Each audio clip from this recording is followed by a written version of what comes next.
আসসালামু আলাইকুম দর্শক, আমি নাঈম ইসলাম আপনাদের সামনে আবার আরও একটি ভিডিও নিয়ে হাজির হয়েছি। সবাইকে আমার চ্যানেলে স্বাগতম। আজকের ভিডিওটি হচ্ছে এই যে যারা এই দেশ স্বাধীন করলো 24 সালের 5ই আগস্ট, তারা হলেন বৈষম্য বিরোধী ছাত্র আন্দোলনের লোকেরা। আমরা দেখতেছি তাদের উপরে বিভিন্ন দলের লোকেরা হামলা করতেছে সেই স্বাধীন হওয়ার পর থেকেই। তারই ধারাবাহিকতায় কুষ্টিয়ায় বৈষম্য বিরোধী ছাত্র আন্দোলনের নেতাদের উপর নিষিদ্ধ ঘোষিত ছাত্র ও কিশোর গ্যাংয়ের সদস্যরা অস্ত্র নিয়ে হামলা করছে বলে অভিযোগ উঠছে। এতে কয়েকজন আহত হয়েছে। শনিবার 14 ডিসেম্বর সন্ধ্যায় কুষ্টিয়া পৌরসভা প্রাঙ্গণে এই হামলা ঘটনা ঘটে।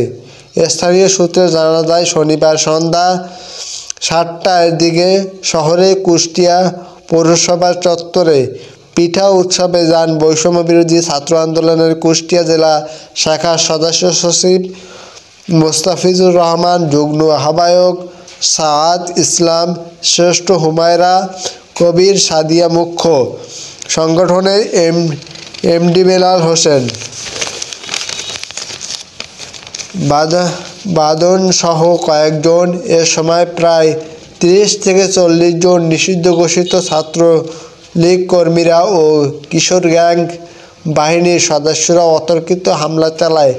এতে কয়েকজন আহত হয়েছে। এ সময় হামলাকারীদের হাতে অস্ত্র ছিল। হামলা করে অভিযুক্তরা পালিয়ে যান। হামলাকারীদের মধ্যে আমির হামজা, শ্যাম্য সাদি এবং প্রেম সঙ্গ অন্য ছাত্রলীগ কর্মীরা উপস্থিত ছিলেন। বৈষম্য বিরোধী ছাত্র আন্দোলনের নেতারা বলেন যে, আমরা কুষ্টিয়ায় পৌরসভায় গিয়েছিলাম, সেখানে আমাদের হত্যার উদ্দেশ্যে পূর্ব পরিকল্পিতভাবে হামলা চালায়। ছাত্রলীগ কর্মীরা প্রায় 30 থেকে 40 জন অস্ত্র নিয়ে আমাদের উপর হামলা করে। তাদের হামলায় কয়েকজন আহত হয়েছে। আমরা পুলিশকে অভিযোগ জানিয়েছি। বিষয়টি নিশ্চিত করে বৈষম্য বিরোধী ছাত্র আন্দোলন কুষ্টিয়া জেলা শাখার আহ্বায়ক হাসিবুর রহমান বলেন, সন্ধ্যা 7টার দিকে ছাত্রলীগ ও কিশোর গ্যাং বাহিনীর সদস্যরা মুস্তাফিজ শ্রেষ্ঠ এবং বাদন ও হুমায়রা কবিরের উপর পূর্ব পরিকল্পিতভাবে হামলা করে। এতে কয়েকজন আহত হয়। থানায় অভিযোগ দেওয়া হয়েছে। হামলাকারীদের দৃষ্টান্তমূলক শাস্তির দাবি জানিয়েছি। কুষ্টিয়া মডেল থানার ভারপ্রাপ্ত কর্মকর্তা ওসি শিহাবুর রহমান বলেন, বৈষম্য বিরোধী ছাত্র আন্দোলনের নেতাদের উপর হামলার অভিযোগে পাওয়া গেছে।